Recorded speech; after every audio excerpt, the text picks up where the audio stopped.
Alright guys, hello and welcome back to another video on the channel. Today we're going to be checking out the Punishing Grey Raven PC client, and I'm going to be going over everything that's kind of different in the client and showing you guys just kind of how it runs overall. And I'll give you guys my system specs so you can kind of estimate, like, based off your own computer, how well it's going to run for you. Now, anyways guys, let's just jump straight into things. If you enjoyed today's video, don't forget to leave a like and subscribe to the channel. So you guys, we're jumping straight into things right now. Okay guys, so this is the PC client for the game. Looks basically exactly the same as what the normal game kind of looks like, so let's just jump into things first off. So first things first, this is not a new game, this is not a new server or account reset or anything. You'll be continuing from your existing progress. You can log in with your mobile existing account, and if you're coming in as a new player, you'll be starting from a little bit behind from everyone else.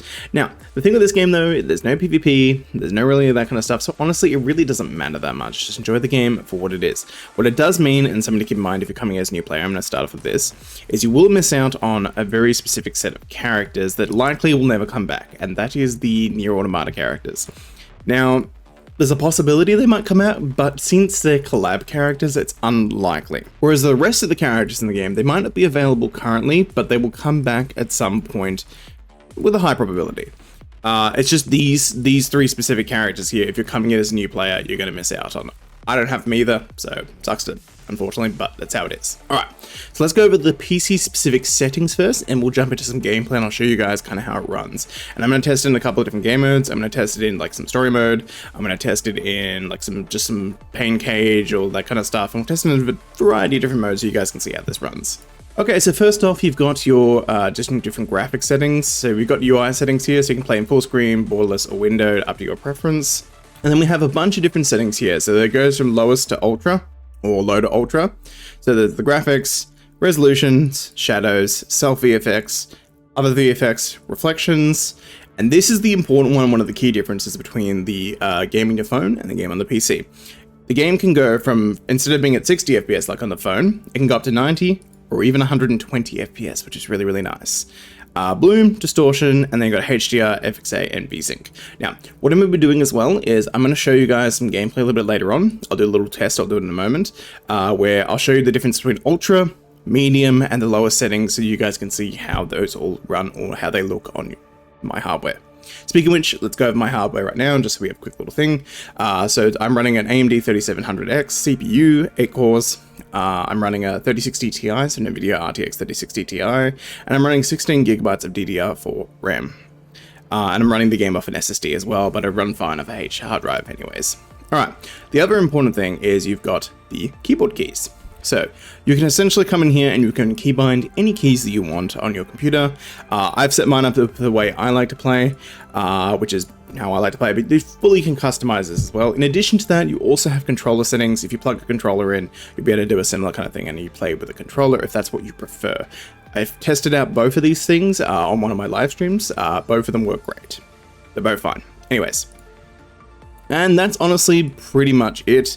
You have some additional settings, like you can adjust, like, you know, different UI things. They've got the cursor things, so I can make the cursor bigger, I can make the cursor smaller, so if I hit save, it makes it smaller. If I want to make it a little larger, I can make it larger, like, you know, a nice big cursor kind of thing. Honestly, I kind of prefer the small, because I don't like it getting in the way of things. You can also change damage number size, a few different various things are just like specific settings to PC. Let's do a Warzone first. That's a good indication. Now, yes, I know I'm very low in ranking on Warzone. I just haven't played this in a really, very long time. So, all right, let's jump into some Warzone, and I'm just going to show you guys some just very basic combat. So, something to keep in mind, guys, you can see the frame rate counter up here in all forms of gameplay. Sorry, I need to concentrate. So, you need to see anything. This is running on the Ultra, basically the highest settings, running at that frame rate that you're seeing up the top left.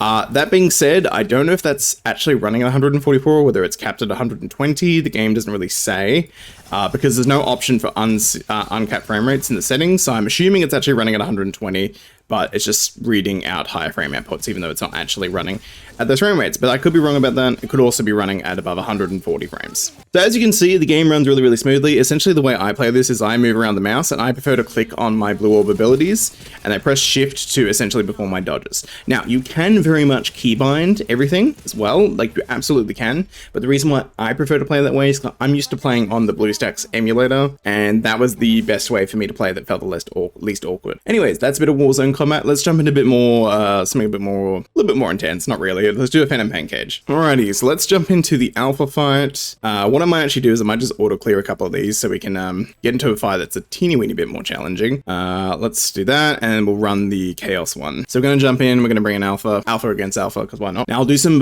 performance testing, so, well, not performance testing, showing you the different graphic settings at the moment. Can't really do different performance testing because I don't have different hardware to try it on. There we go, that's what I was waiting for. This, I'm not used to fighting this boss. I haven't really fought this one in a long time, so I'm probably gonna fuck this up pretty bad. Probably should have brought a support in, not gonna lie. Okay, well, I'm just playing like trash now, and I'm wasting a lot of dodges. Okay, there we go. Okay, this is going not too great. As you can see, I'm not fully used to playing on PC yet, and I haven't played in quite a while, so I'm doing not too great, and I'm running out of my dodge. Okay, that's not good. God damn it, I need to stop wasting dodges. Let's get the ultimate alpha. I'm gonna do it, but like, it's gonna be a bit of a messy clear. It's not gonna be a very good clear of Phantom Pancake, but that's fine. Oh, War wasn't ready for that. Okay. Ow, ow, ow, ow. 3 ping, and then we go boop, boop, boop, boop, boop, boop, boop, boop, dead. Okay, cool. Okay, guys, that was Phantom Pancake. That was a chaos difficulty, so that's what you can see what that looks like there. Alrighty, so let's test the game on some different various graphic settings now. So that's what we're gonna do now. I'm just gonna jump into something where I don't have to concentrate as much. See, we'll jump into some event. We'll play around with let's play around with the new character. Alrighty, so I'm gonna hide my camera now, and I'm just gonna let the gameplay talk for itself. But yeah, see you guys back in a moment.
Alrighty guys, so that was the game running on the various different graphic settings. I decided to keep on 𝙀𝙑𝙋𝘼𝙉 for all of them, and these ones you can obviously toggle these 3 settings off too, in order if you really are still even having trouble running at low settings.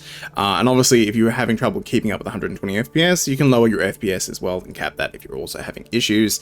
But as for me, I have a fairly decent PC, so I can pretty much run everything at its maximum.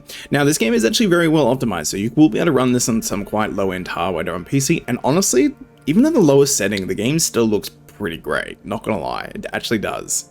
But yeah, anyways guys, that's my kind of look at the PC client to show you guys what it's like on the different various graphic settings and different frame rates. These are the main 2 things, the frame rates, graphic settings, and I suppose the third thing is probably controls, and that's really all that's really different with the PC client. Other than that, basically the exact same game that you've been playing on your phone for however many years you've been playing for this game. Anyways guys, that's going to be it for today's video. Hopefully you all enjoyed this look at the PC client. It is available to download right now. There'll be a link in the description below if you guys want to check it out. Anyways guys, have a good one.